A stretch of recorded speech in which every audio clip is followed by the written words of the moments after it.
제시 리버모어는 사자마자 수익이 나는 주식이 좋은 주식이라고 했습니다. 이러한 종목들이 최고의 성과를 보여주는 경우가 많다고 합니다. 사자마자 수익이 날 수 있을까요? 돌파 매매라면 가능합니다. 돌파 매매란 신고가를 기록한 종목이 탄탄한 베이스를 형성하고 픽업 포인트를 완성한 후에 해당 포인트를 돌파하면 매수하는 방식입니다. 이는 추격 매수나 털틀 트레이딩처럼 신고가를 기록하는 순간 매수하는 것이 아닙니다. 이 영상에서는 돌파 매매 전략이라는 책에 나오는 컵 윗 핸들 패턴을 활용한 돌파 매매에 대해 하나씩 살펴보도록 하겠습니다. 개인적인 경험으로 비추어서 말씀드리자면 기술적인 분석을 통해 거래를 하는 방식 중에는 가장 확률이 높고 논리적인 방식이라고 생각을 합니다. 구독자분들께 강력하게 추천드리는 방법이니 집중해서 끝까지 한번 시청해 주시기 바랍니다.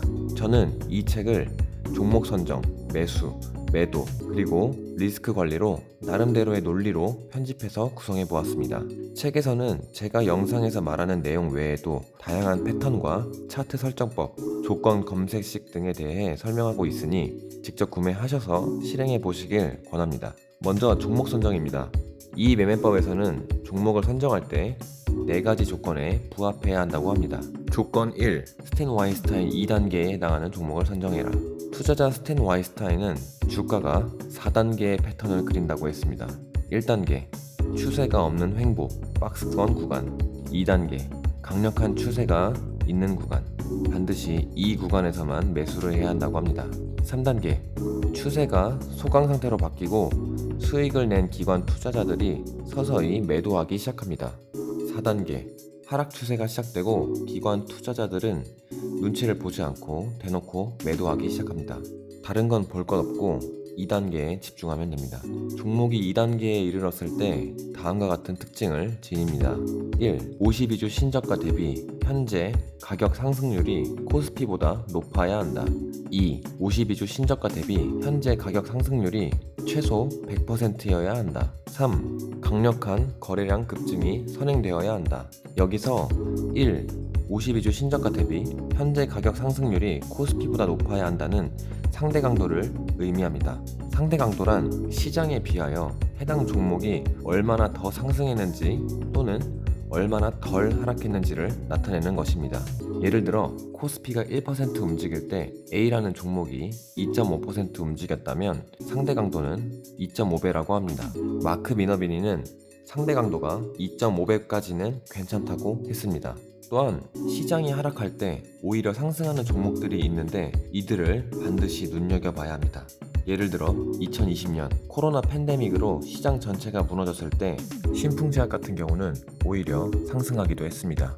화면을 보면 아래 차트는 코스피 종합지수의 주간 차트고 위에는 신풍제약의 주간 차트입니다. 코스피가 코로나 기간 동안 35% 하락할 때 신풍제약은 오히려 169% 상승했습니다. 이런 종목은 상대 강도가 굉장히 강하다고 볼 수 있습니다. 조건 2. 베이스 형성 기간 체크. 베이스란 특정 기간 동안 가격이 횡보하면서 다져진 바닥을 말합니다. 베이스는 매물대와 관련이 있는데 주가가 상승할 때 이전에 물렸던 투자자들이 자신의 평단이 오면 매도하거나 단기 투자자들이 일시적인 수익을 내고 떠나기 때문에 저항을 받습니다.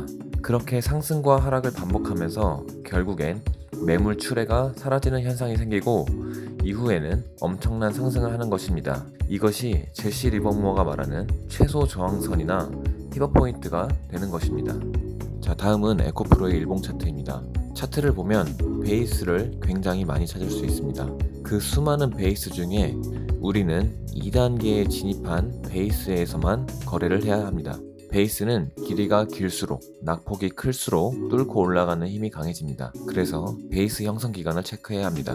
컵 윗 핸들 패턴에서는 최소 7주 이상의 베이스가 형성된 종목만 거래해야 한다고 했습니다. 자, 종목 선정 세 번째 조건입니다. 세 번째는 변동성 감소 패턴과 거래량의 감소를 확인하셔야 한다는 것입니다. 변동성 감소 패턴은 베이스의 상하폭이 시간이 지남에 따라 줄어드는 현상을 말합니다. 위아래 폭이 10% 이내로 축소되는 지점에서 매수해야 합니다.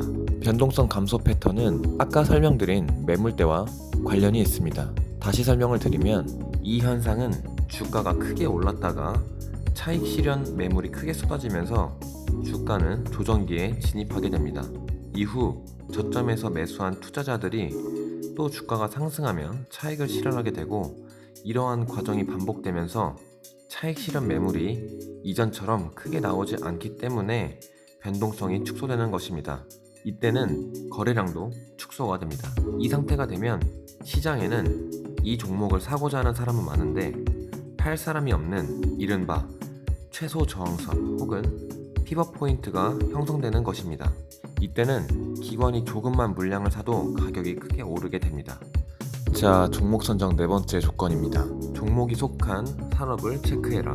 스탠 와인스타인은 종목 선정 시 펀다멘털을 봐서는 절대 안 된다고 하며 자신의 일화를 들려주었습니다. 그는 어느 날 철강 산업에 속한 거의 모든 종목이 완벽한 피벗 포인트를 만들고 있는 것을 발견하고, 이 산업에 속한 종목들이 돌파를 성공할 때마다 샀다고 합니다. 그 해는 그의 투자 인생에서 가장 빛난 한 해가 되었다고 합니다. 숲이 아니라 나무를 볼 것, 주도주를 먼저 선정하는 숲을 보는 방식은 우리가 종목을 살 때쯤엔 이미 상승을 마친 경우가 많습니다. 그래서 이런 일을 방지하기 위해서는 먼저 종목을 봐야 합니다. 구체적인 방법은 다음과 같습니다. 키움증권 화면번호 0161에서 51로 조회를 하여 하나씩 살펴보는 것입니다. 하나씩 살펴보면서 각각의 종목이 아까 설명드린 2단계에 해당하는지, 변동성은 감소되었는지, 패턴은 형성되었는지, 이런 거를 염두에 두면서 살펴보는 것입니다. 조건에 부합하는 종목을 선정하셨다면 네이버 증권이나 인포스탁 같은 증권 포털에 들어가셔서 섹터를 확인하는 것입니다.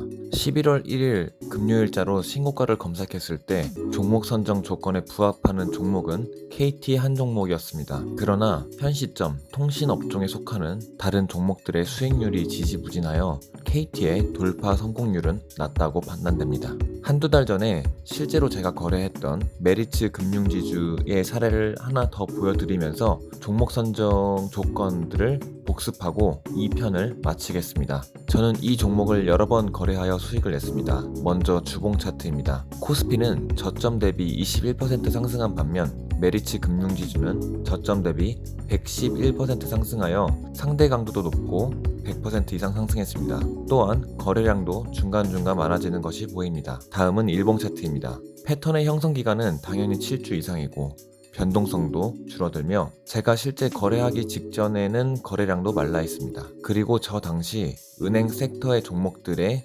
수익률이 좋았습니다. 그래서 거래를 하였고 돌파에 성공하여 수익을 낼 수 있었습니다. 이런 식으로 조건을 하나씩 따져가면서 판단을 해야 돌파 성공률이 올라갑니다. 시청해주셔서 감사합니다.